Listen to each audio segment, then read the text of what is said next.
Hey guys, it's Vid, and in my hands right here is the new MacBook Neo. I got it in the citrus colorway, and I've been using it for the past few days to really see what it's like on the other end of the spectrum, being someone who uses their Mac for a lot more intensive tasks. And you're probably wondering, how good is Apple's new low-cost MacBook? Well, we're about to find out. In the past, for a lot of Apple users out there were always budget versions of pretty much everything. We got our budget iPhones, budget iPads. They even made a budget Apple Watch, and you could pick up the base model AirPods for under 150 bucks. But always, for the longest time, they positioned the Mac as a premium product, which meant that if you wanted to get any sort of Mac, your only option for a desktop was the Mac Mini, and if you wanted to go a laptop, you'd have to spend at least $1,000 to get a MacBook Air. But now you have a budget option for those who still want the macOS experience but don't want to spend that money on something a lot more expensive like a MacBook Air. You can pick up the Neo for as little as $500 if you're a student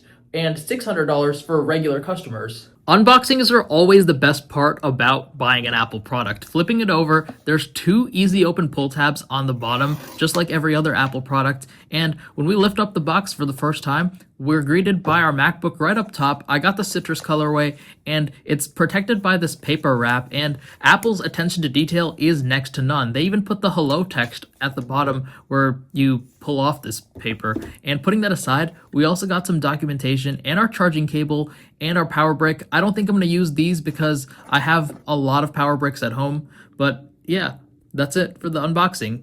Upon first holding this MacBook, one thing that I observe is that it's just bursting with color everywhere. It's got a color-matched Apple logo. Here's a quick look at some of those ports, and it's got a speaker on both sides.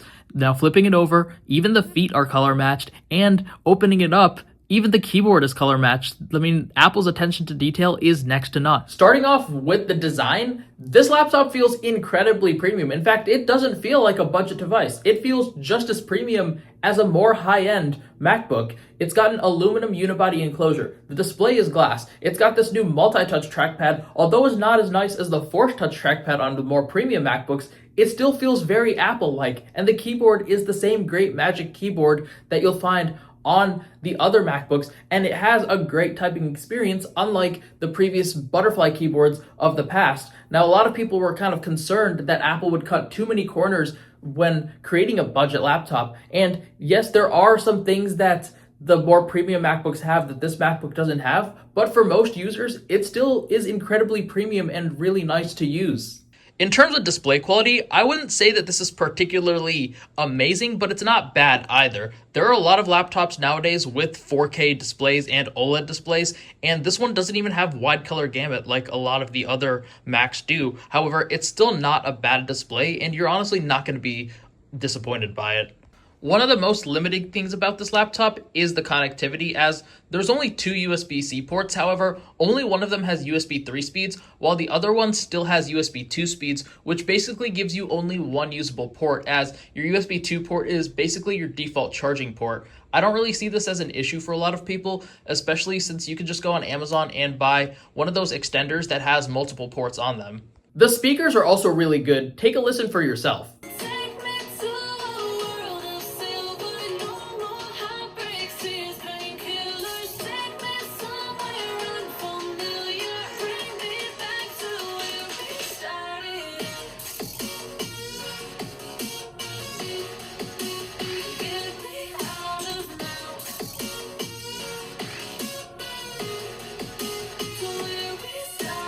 I'm pleasantly surprised. These speakers are really good for a laptop of this size and of this price point.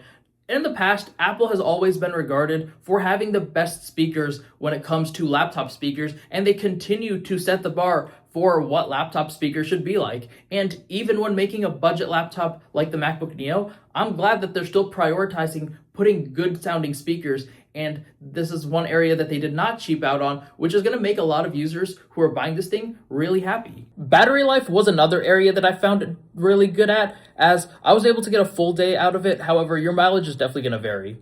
I tested out Xcode, and I built a simple calculator app, and when I was using the generative AI features in Xcode, I did not have any problems whatsoever. The MacBook Neo was able to complete these tasks very quickly. However, when I was running the emulator, while it still ran perfectly smooth, it definitely was spiking up the memory pressure into the yellow. So if you're going to be running multiple emulators, this could cause some issues. To really see how good the MacBook Neo was at video editing, I actually decided that I was going to edit the entire MacBook Neo video that you're watching on the new MacBook Neo, and I didn't run into any issues whatsoever. Now, the memory pressure did spike up at times, and I expected this because it only has 8 gigabytes of memory. However, it still breezed through a good amount of it. Now, if video editing is your main use for a Mac, I just don't think you should get the MacBook Neo. You're going to be limited both power and memory, as it's going to spike up the memory pressure almost instantly if you do anything heavy. And the A18 Pro, while still a powerful chip for a lot of users, it's just not as powerful as some of the M chips, especially the Pro and Max chips, which are essentially built for video editing. In terms of basic everyday tasks like productivity and web browsing, this laptop just breezed through all of it. Now, I mainly just use Safari, and that's the web browser that I recommend for a lot of Apple users, as it's the most optimized, but I even gave it a try with Chrome and the Brave browser, and it had no issues whatsoever. I even used a few productivity apps like ChatGPT, Claude, and Notion, and once again, no problems whatsoever. So if productivity is your main use case, this device is a really good option. If there's one group of users who should undoubtedly get this laptop, it's students who are in grades K through 12, because for 90% of the tasks you're going to do, this laptop's perfect. It's got the premium build quality and design that you expect from Apple and the full macOS experience at a much lower cost, making it very friendly for the education market. And for most college students who just want to save some money but still be in the Apple ecosystem, this is still an awesome device, and I would highly recommend it. Another type of users that I'd recommend this to are the basic everyday users who just want to use their laptop for things like web browsing, email, and some light productivity use, because once again, it's going to handle all of those tasks like a champ. If you're going to be using it for any sort of intensive task like video editing or photo editing, or if you're running multiple apps and have multiple Safari tabs open, it can struggle a bit due to the 8 gigabytes of memory, and that's where I'd recommend going for something more powerful like the M5 MacBook Air or MacBook Pro, or even stepping all the way up to the M5 Pro and M5 Max chips, as those options are going to be a lot better for you guys compared to this MacBook Neo, which is going to struggle with any sort of intensive task due to the low memory.